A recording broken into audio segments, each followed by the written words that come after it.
ئەگە تەماشاشکەین لە دنیادا ها ببینن ئێستا کەمێ وەشمان کردێتەوە وەشمان هاتێتەوە هەموو دنیا بووە ڤایرۆس لێمان گومانمانە کرد لە دەستی خۆمان تۆ بڵێی کەلپەلەکەم پاک بێ تۆ بڵێی خێزانم تۆ بڵێی ماڵەکەم تۆ بڵێی سیارەکەم هەمووی وامان لێات و دژمن بوو بۆمان بۆ نەفسمان تەنانەت ئەندامەکانی خۆمانی شەترساین هەموومان لە یەکی ڕامانە کرد ئەوە یەکێکی سەبەب ئەوەیە بەدڕەوشتیە دوو لە ڕوو جەنابتان هەرچی جیادە زیاد کاخوای گەورە ئاوا ڤایرۆسە نێرێ ئاگادارمانەکاتەوە پێمان ئەڵێ وریابن خەرکێ دەچن بەرەو مەرگ وریابن بەندەکانم بگەڕێنەوە پەشیمان بنەوە ئەبێ وریابین ئازیزانە خۆشەویستان چونکە ئەو نەخۆشیانەی کەسمان نەیبینیوە هەر بە مێشکی ئەوەی کە لەسەر دنیادا تەمەنی زۆر زۆرە نەیبینیوەشتی وە کە مرۆڤ قیزکا لە خۆی بترسێ لە ئەندامی خۆی لە دەستی لە دەمی لە چاوی لە ماڵی لە هەموو حاڵ و ژیانی ئەبێ وریابین مسڵمان ئازیزەکان بۆیە وتراوە 35 ساڵە نەخۆشی ئایدز کێکە یەکێکە لەو بەدڕەوشتیە دوو لە ڕوو جەنابتان دێت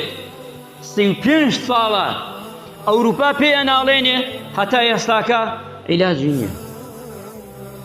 نییە کەسش ناتوانێت عیلاجی بدۆزێتەوە چونکە ئەسڵی ئیشەکە خوا پێی ناخۆشە کە مرۆڤەکان دەیکرد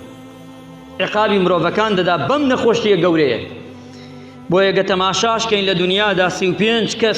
ملیۆن کەس کە بەم نەخۆشیوە ئەناڵێنێ 4 ملیۆن کەسیان لەو 35 هەڵگری ڤایرۆسەکەشی لەگەڵایە ئەبێ وریابێ مسڵمان ئازیزەکە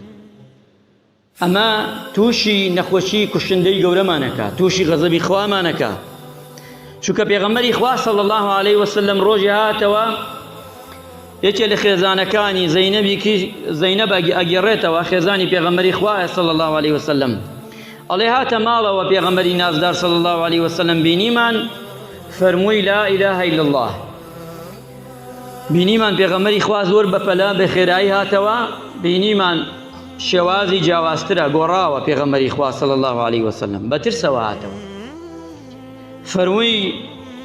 ئەمڕۆ کارێکم بینیە شتێکم یعنی بەرچاو کەوتووە ئەبێ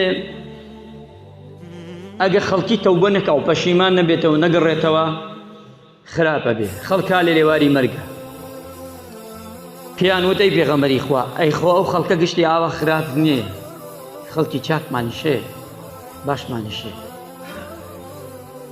ئەمە خێزانی پێغەمبەری خوا بە پێغەمبەری نازداری فەرموو صلی الله علیه وسلم